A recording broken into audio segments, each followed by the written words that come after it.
in focus. But let's shift focus to the auto space. Now, VECV, that's a stock, Eicher Motors, that is in focus as well. If you see the total CV sales, we've seen an uptick of around 2.5%, mainly led by LMD. Bus sales have been down, as well as the heavy-duty sales are also down around 5%. Vinod Aggarwal, MD and CEO at Volvo Eicher Commercial Vehicles, joins us. Welcome to the show, Vinod. To start off with, firstly, there has been resilience if we see overall sales performance. 2.4% higher is the number. Bus sales are down, heavy duty sales are down. What's the reason for that? No, I would say overall, first of all, we are still growing by 21% in first 9 months. And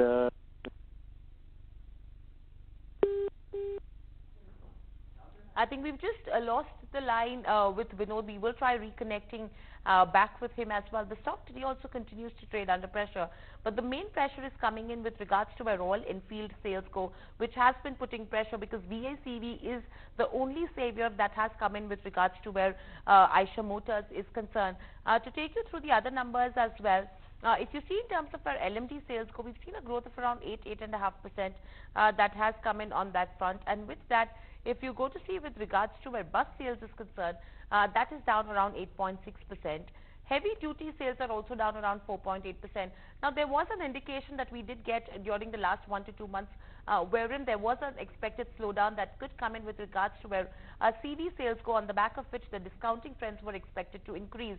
Now, on the back of higher discounts, there was an expectation that we could see pressure with regards to where the margin profiles of all these CV manufacturers, OEMs, was concerned.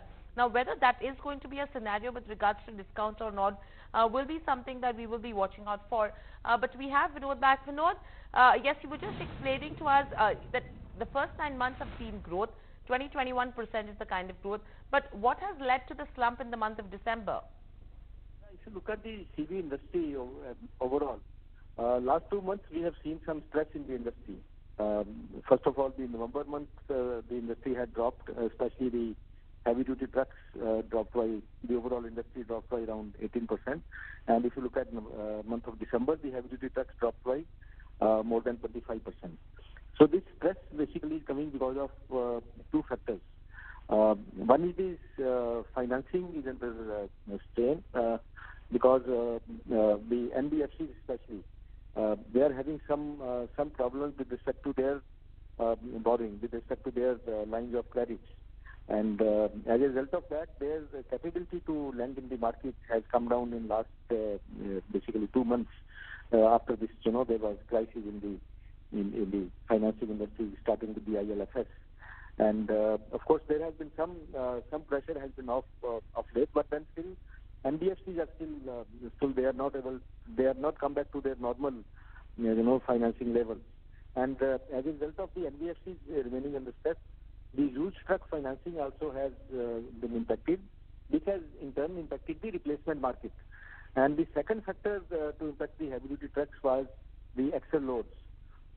After these axle loads were increased by Government of India around 4-5 months back, now basically there have been some realignments and the additional capacity is available with the transporters. So these are the 2 factors which have contributed to the drop in especially in the heavy-duty trucks.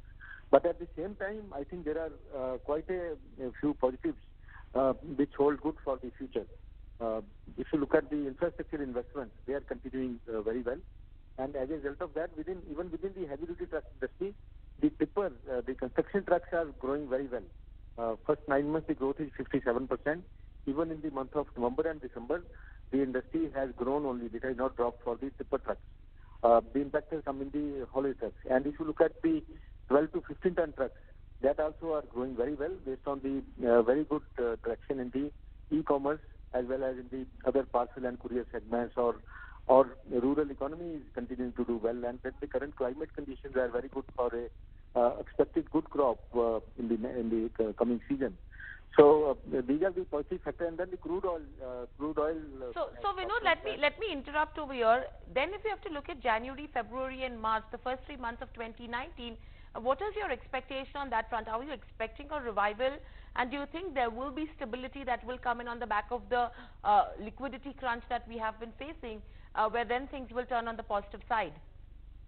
Uh, January to March quarter, last year was very, very high numbers.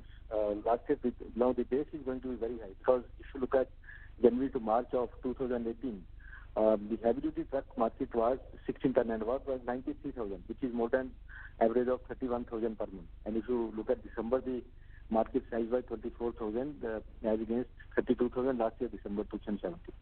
So I am not expecting that the market will see that type of levels of 31,000 average or 93,000 in the heavy-duty trucks in January to March. So there will be some drop in January to March. That's what my expectation is. But at the same time, the numbers, even if the industry is around 25,000 average, that also will be a good number for the January to March quarter. So I'm not too much worried because some of the positives which I was telling you, I think like for example, core industries are doing very well. Like cement is growing by 14%, and a lot of demand of trucks comes from cement. Similarly, coal is doing very well, and steel is doing well. And then, of course, the rural economy is going to push the demand, and the freight rates are better, and the costs of transporters have come down with the drop in diesel prices by 18% in last 2 months. So I think except for this NBFC stress, all other sectors are positive. So next quarter will be good, but we will not see the similar levels as were there in the last year first quarter. Right. All right, Vinod. Pleasure speaking to you, and thank you for sharing an update as well. So probably Q4 FY19 could be better in comparison to Q3 as well. But moving from there on, NCLAT is pushing NCLT